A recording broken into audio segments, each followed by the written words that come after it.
often have you found yourself refusing to accept reality, denying the truth?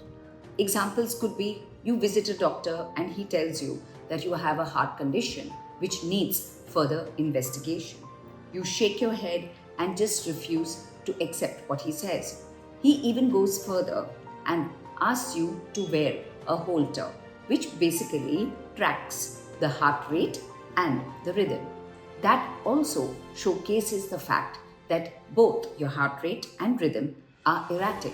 But even then, you refuse to accept, do not go in for further investigations, and bring trouble to yourself, leading to an unfortunate heart attack.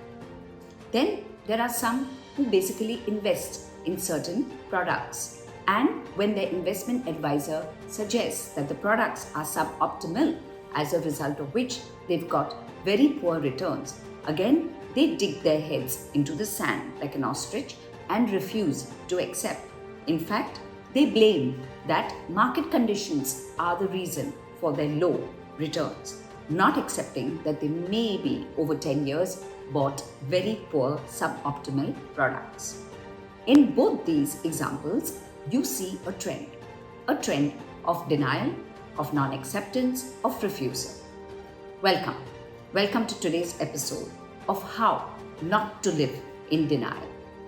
Denial is a defense mechanism common to humans. Why do people go into denial and refuse to accept certain things? Because it causes severe anguish and anxiety if they were to accept the not so nice aspects of what they have to face.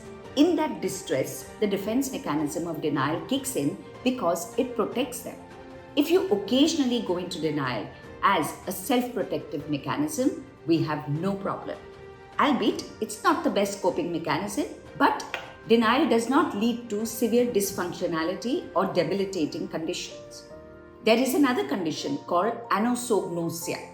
That is a severe form of denial or non-acceptance, usually coming from an illness. If you've had a brain stroke or an injury, or you suffer from psychotic conditions like schizophrenia or schizoaffective disorder, you may have a denial because your sensory processing abilities and your metacognitive knowledge is dysfunctional. That means you are not choosing denial. You are actually unaware. You are not having the insight to realize that there is a problem that you're refusing to see. You have to ascertain what your causes of denial are. Are you suffering from some brain injury or stroke?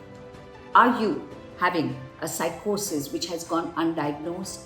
Or are you simply one of those who can't stand your imperfections and use denial as a defense mechanism to protect yourself because you get so threatened?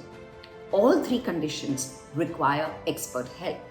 Please decide which of those possibly afflict you.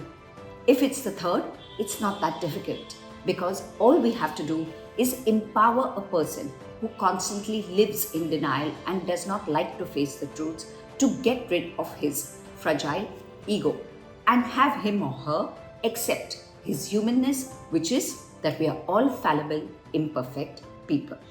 If you like what you hear, please do hit the like button. Please do share my video. And of course, continue to write to me at varkha@varkhachulani.com. Till next week, it's goodbye and thank you.